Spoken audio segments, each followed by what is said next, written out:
Remue ménage. Remue ménage.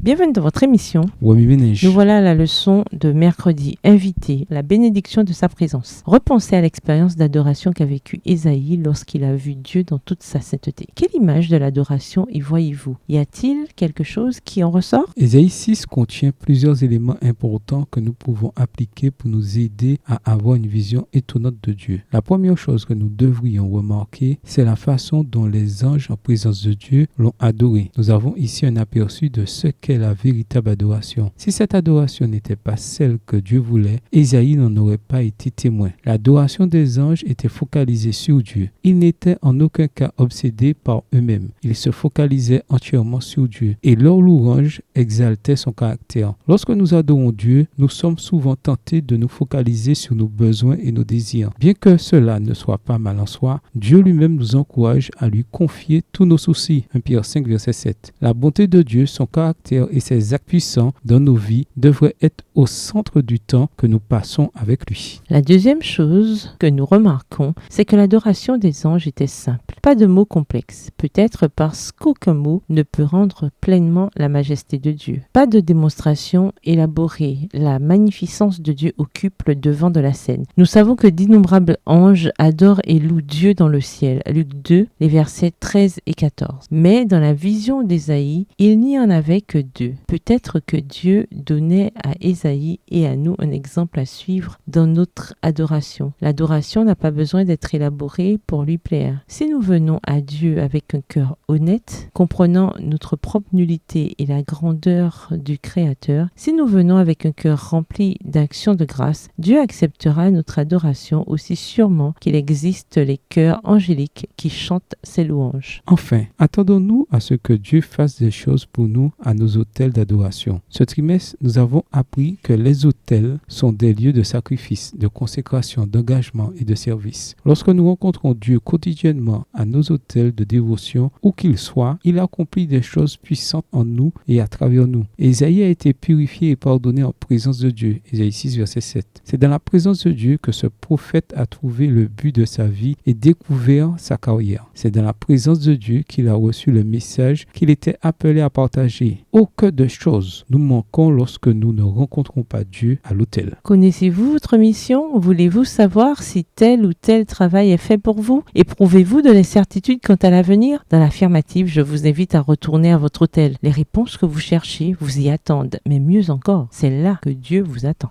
Remue ménage, méditez de nouveau Ésaïe le chapitre 6. Où voyez-vous Jésus dans ce passage? Quel est le centre de la véritable adoration? Qu'est-ce qu'Ésaïe nous enseigne sur notre besoin de retourner à l'autel? Que vous dit Jésus par ce passage? En quoi voyez-vous Jésus différemment ou le voyez-vous de nouveau? Comment réagissez-vous en voyant Jésus de cette manière? Au revoir. Et à demain si Dieu veut.